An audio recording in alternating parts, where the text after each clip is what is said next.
രാക്ഷസ പ്രണയം. രചന പ്രണയിനി രാഖി. അവതരണം അഷിക. ആരോ വരിഞ്ഞു മുറുക്കും പോലെ അറിഞ്ഞതും ആയുഷ് ഞെട്ടി എഴുന്നേറ്റ് നോക്കി. കണ്ണു തുറന്നതും രോമാവൃതമായ നെഞ്ചാണ് കണ്ടത്. ഉണ്ണി. സന്തോഷം കൊണ്ട് വിളിക്കാൻ നിന്നത് അവൾ പെട്ടെന്ന് തന്നെ തന്റെ വാപത്തി പിടിച്ചു. ആയുഷ് തന്റെ അടുത്ത് കിടക്കുന്നവനെ ഒന്ന് നോക്കി. തന്നെയും കെട്ടിപ്പിടിച്ചാണ് കിടക്കുന്നത്. എന്റെ മുരുക, ഇങ്ങേരെന്തിന് എന്റെ അടുത്ത് വന്ന് കിടക്കുന്നേ? ആയുഷ് പതിയെ അവനിൽ നിന്ന് എഴുന്നേറ്റ് മാറി നേരെ ബാത്റൂമിലേക്ക് കയറി. നീ എന്താ എഴുന്നേറ്റ് പോയത്? ബാത്റൂമിൽ നിന്നും ഇറങ്ങിയ ആയുഷ് പെട്ടെന്ന് കേട്ടത് ഈ ചോദ്യമാണ്. അത് പിന്നെ ഞാനൊന്ന് ഫ്രഷ് ആവാൻ. അവളെ ഒന്ന് തുറിച്ചു നോക്കിക്കൊണ്ട് നേരെ പുറത്തേക്ക് പോയി. ഇപ്പൊ എന്താ കഥ? ഞാൻ ബാത്റൂമിലേക്ക് കയറിയതിന് ഇങ്ങേർക്ക് എന്താ? ഓരോന്നോർത്തത് ആയുഷ് തല കൊടഞ്ഞു. ഉണ്ണിയേട്ടാ, വേഗം വരണേ, ഞാനും വാവയും കാത്തിരിക്കുകയാണ്.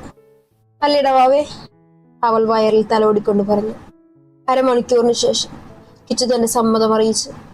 അപ്പൊ തന്നെ അച്ചുവിനെ ഡോക്ടറെ കാണിക്കാമെന്നും ഉടനെ കൊണ്ടുപോകാമെന്നും കിച്ചുവിനെ പറഞ്ഞ് വിവേക് വിശ്വസിപ്പിച്ചു. അച്ചുവിനെ ഡേവിഡ് തന്റെ അനുജന്റെ കല്ലറയിലേക്ക് കൊണ്ടുപോവുകയാണ്. അവശതയായ അച്ചു ഇത്തിരി വെള്ളം മാത്രമേ കുടിച്ചിട്ടുള്ളൂ. അതും കിച്ചു സമ്മതം മൂളിയതിനു ശേഷം മാത്രം. കിച്ചു തന്നെ ബോട്ടിലെടുത്ത് അവളെ കൊണ്ട് കുടിപ്പിച്ചു.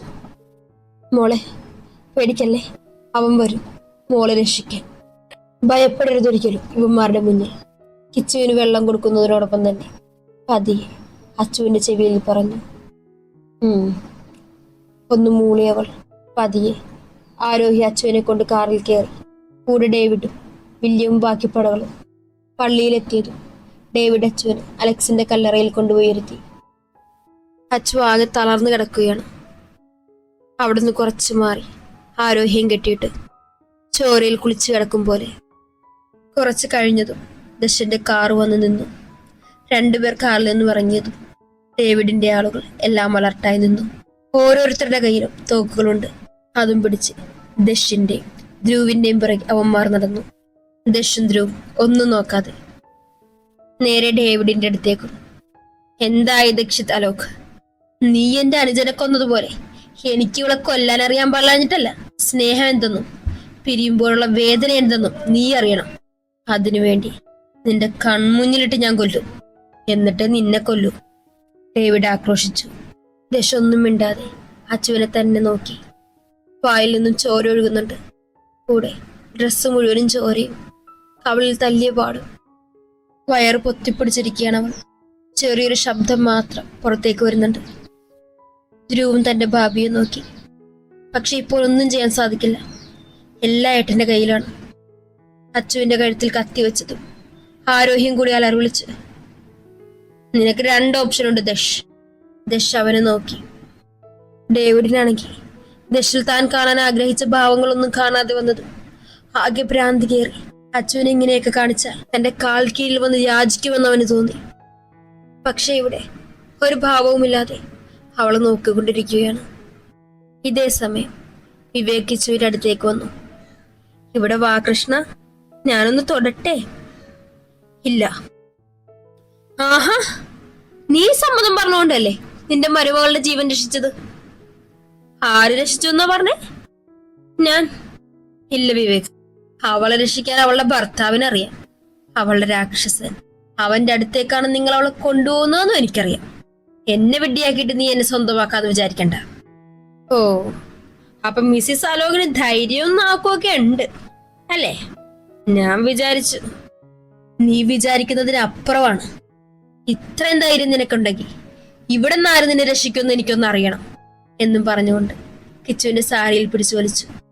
അവന്റെ പെട്ടെന്നുള്ള നീക്കം കിച്ചുവിൽ ഭയം തോന്നിയെങ്കിലും അവനെ സർവ്വശക്തി എടുത്തുകൊണ്ട് തള്ളിയതിന്റെ ശക്തിയിൽ അവൻ നിലത്തേക്ക് വീഴുകയും ചെയ്തു. കൂടെ ഒരു കാൽ തെറിച്ചു പോവുകയും ചെയ്തു. അന്നത്തെ സംഭവത്തിൽ അലോക് ഒരു കാലെടുത്തിരുന്നു അവന്റെ. കിച്ചു തെറിച്ചുപോയ കാലും അവനെ മാറി മാറി നോക്കി. ഒടുവിൽ കിച്ചു വേഗം തന്നെ ആ വെപ്പുകാലെടുത്ത് അവനെ തലങ്ങും വിലങ്ങും തല്ലി. 3ാമത്തെ അടിയിൽ അവൻ ആ വെപ്പുകാലിൽ പിടിച്ചുകൊണ്ട് അവളെ പിറകിലേക്ക് തള്ളി. മേശയുടെ അരികിൽ കിച്ചുവിന്റെ തലയിടിച്ചതുകൊണ്ട് ബോധം പോവുകയും ചെയ്തു. എനിക്ക് നിന്നെ കീഴ്പ്പെടുത്താൻ ഈ ഒരൊറ്റക്കാല് തന്നെ മതി. അവൻ സമ്മാനിച്ച ഒറ്റക്കാല് കിച്ചുവിന്റെ സാരിയിൽ പിടിച്ചു വലിച്ചുകൊണ്ട് അവളുടെ അടുത്തേക്ക് നീങ്ങി അവളുടെ മുഖത്തേക്ക് നോക്കിക്കൊണ്ട് അവൻ പറഞ്ഞു. ദശ അച്ചുവിനെ തന്നെ നോക്കിക്കൊണ്ടിരിക്കുകയാണ്. അപ്പൊ എങ്ങനെയാ ദക്ഷിത്താലോ ക്രിപ്റ്റ്? നിന്റെ ഭാര്യയെയും കൊണ്ടുപോകുന്നു, അതോ ആന്റിയുടെ മകളെയും ആന്റിയെയും കൊണ്ടുപോകുന്നു? നിന്റെ മുന്നിൽ ഒരു ഓപ്ഷൻ മാത്രമേ ഉള്ളൂ, അത് നീ തന്നെ ചൂസ് ചെയ്യണം. അതുവരെ അച്ചുവിനെ നോക്കിക്കൊണ്ടിരുന്നവൻ ഡേവിഡിന്റെ സംസാരം കേട്ടതും മുഖമുയർത്തി നോക്കി. എന്തോ കണ്ടെത്തിയ പോലെ ദശ അവനെ നോക്കി ചിരിച്ചു. രാക്ഷസ ചിരി. ഞാൻ 3 പേരെയും കൊണ്ടേ പോകൂ ഡേവിഡ്. ഇത്ര ആളുകളുണ്ടായിട്ടും നീ അവരെ കൊണ്ടുപോകുന്നോ? അതും ഇത്രയും വെപ്പൺസ് ഉള്ളപ്പോ? എന്റെ ഒരു നൊടി മതി നിന്നെയൊക്കെ ഷൂട്ട് ചെയ്യാൻ. പക്ഷെ ഞാൻ ചെയ്യില്ല. നീ എന്റെ അനുജനെ കൊല്ലാക്കൊല ചെയ്തില്ലേ, അതുപോലെ നിന്റെ ഭാര്യയെ നിന്റെ മുന്നിലിട്ട് ചെയ്തിട്ട് വേണം എന്റെ അനിയന്റെ കല്ലറയിൽ ജീവനോടിട്ട് കുഴിച്ചു മൂടാൻ. അപ്പോൾ ദശയിലൊരു പുഞ്ചിരി. വില്യം! ഡേവിഡ് വിളിച്ചതും അച്ചുവിനെ കൊണ്ടുവന്ന് ഡേവിഡിന്റെ അടുത്തേക്ക് തള്ളി. അത് കണ്ട ദക്ഷ് കൈമുഷ്ടി ചുരുട്ടിപ്പിടിച്ചു. പെട്ടെന്നാണ് എല്ലാവരുടെയും നെറ്റിയിൽ റെഡ് ലൈറ്റ് തെളിഞ്ഞത്. ആരോഹിയും ആരുഷിയും ഉൾപ്പെടെ എല്ലാവരും ഞെട്ടി. ദശ് ഡേവിസിനെ നോക്കി ഒന്ന് പുച്ഛിച്ചു ചിരിച്ചു. കൊല്ലുന്നൊരു ചിരി. കൂടെ ധ്രുവും. വില്യം തന്റെ കയ്യിലെ തോക്കെടുത്ത് ഡേവിഡിന്റെ നെറ്റിയിലേക്ക് വെച്ചതും ഡേവിഡ് ഉൾപ്പെടെ എല്ലാവരും ഞെട്ടി. വില്യം! ഡേവിഡ് വിളിച്ചതും വില്യം ഒന്ന് ചിരിച്ചു. സോറി ഡേവിഡ്, എനിക്ക് എന്റെ മോനെ വേണം. So sorry. യു ബ്ലഡി ദശ്! വില്യം വിളിച്ചതും ദശ് അടുത്തേക്ക് വന്നു. നിന്നെയും ദേ ഈ 2 പേരെയും ഞാനിപ്പോ ഒന്നും ചെയ്യില്ല. ഡേവിഡിനെയും ആരോഹിയെയും ആരുഷിയെയും നോക്കി പറഞ്ഞു. ബാക്കിയുള്ളവരെ?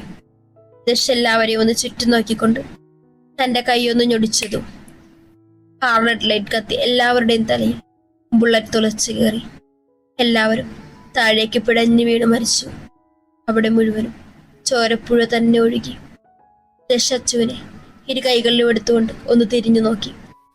ധ്രുവ്, 3 പേരെയും എനിക്ക് ജീവനോടെ വേണം.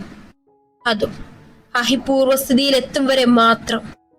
പറഞ്ഞത് മനസ്സിലായല്ലോ അല്ലേ? ധ്രുവ് ഒന്ന് മൂളിക്കൊണ്ട് 3 പേരുടെയും കൈകൾ ബന്ധിച്ചുകൊണ്ട് തന്റെ കാറിലേക്ക് കയറ്റി. ദശ അച്ചുവിനെയും കൊണ്ട് ഹോസ്പിറ്റലിലേക്ക് കുതിച്ചു. കിച്ചുവിന്റെ അടുത്തേക്ക് ഒന്നുകൂടി നീങ്ങി അവൻ അവൾ ഉടുത്തിരുന്ന സാരിയിൽ പിടിച്ച് വലിച്ചെറിഞ്ഞു. സാരിയിൽ വലിക്കുന്നതിനനുസരിച്ച് കിച്ചു ഉരുണ്ട് നീങ്ങി.